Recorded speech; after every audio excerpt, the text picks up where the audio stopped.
هەندێک گۆڕانکاریتان لە بەهاکانی دینار دروست کرد، گۆڕانکاری دیکە دەکەن یان ئەو گۆڕانکاریانی کە تا ئێستا هەبوون کافین؟ ساڵی ڕابردوو گۆڕیمان، بەڵام چی دیکە ناگۆڕدرێت لە ماوەیەکی مامناوەندا. ئێستا دراوەکەمان سەقامگیرە و پێناچێت گۆڕانکاری دیکەی بەسەردا بکرێت. زۆر بڕوادارین کە دراوەکە گونجاوە و نرخەکەشی گونجاوە. باشە، ئەی 200 ملیارد دینارەکەی بەغدا بۆ کوردستان ئەوە بەردەوام دەبێت؟ 200 ملیارد دینارە، نەک دۆلار. وتت دۆلار یان دینار؟ دینار. بەردەوام دەبێت لە چوارچێوەی ڕێکەوتنی دوولایەنەکە لە نێوان حکوومەتی فیدراڵ و حکوومەتی هەرێمی کوردستان هەیە. هەروەها ئاشکرایە کە ئەمە پەیوەستە بە پێداویستیەکانی حکوومەتی هەرێمی کوردستانەوە بۆ بودجەی ئیمەرجێنسی و دەبێت بە پێی یاسا و ئەو ڕێکەوتنە بێت کە لە چوارچێوەی یاسای بودجەدا هەمانە. تۆ گەشتبینی بۆی کە ئەو هەوڵ و گفتوگوانەی کە هەن وا بکەن ڕێکەوتنێکی بەهێزتریان لێ بکەوێتەوە ئەو قەلەقیانەی خەڵکی کوردستان دووبارە و بەردەوام نەبن؟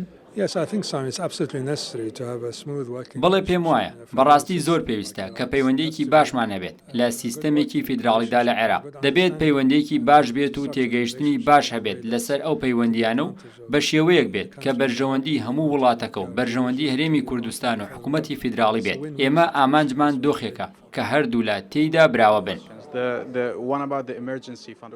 دوو پرسیاری دیکە، یەکیان دەربارەی بودجەی پشتیوانی ئاسایشی خۆراک و گەشەپێدان.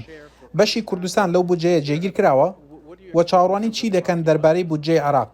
ئێمە هەموو کات بەشێکی دیاریکراومانەیە بۆ حکوومەتی هەرێمی کوردستان و لە بەرامبەردا حکوومەتی هەرێمی کوردستان داهاتی نەوت و گومرک و باجی دیکە ڕادەست بکات. ئەگەر ئەوە ئەنجام بدرێت ئاشکرایە کە ڕێکەوتنەکە ئاشکرایە و هەردوو لا دەبێت پابەندی بن.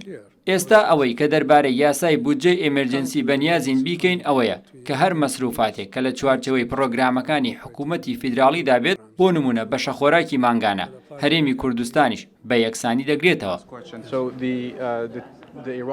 دواپرسیارشم دەربارەی بودجەی حکوومەتی عێراق. چاوەڕێی بودجەیەک بۆ حکوومەتی عێراق بکەین یان پێکێنانی حکوومەت ئەوەی بە تەواوەتی مەحاڵ کردووە و ئەگەر بتوانی بە کورتیش باسی گەشتەکەت بۆ واشنگتن و ئەمریکاشم بۆ بکەیت. ئێمە یاسای بودجەمان تەواو کردووە و چاوەڕێین بزانین کە پەرلەمانی عێراق ڕێگە دەدات ئەم حکوومەتەی ئێستا یاسای بودجە پێشکەش بکات، چونکە ئەم حکوومەتەی ئێستا حکوومەتی کاربەڕێکەرە. ئەگەر ڕێگە بدەن ئێمە دەتوانین زۆر بە خێرایی پێشکەشی بکەین.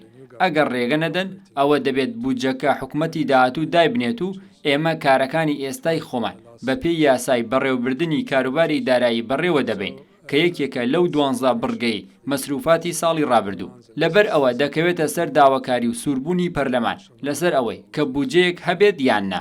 بڕیارەکە بڕیاری ئەوانە.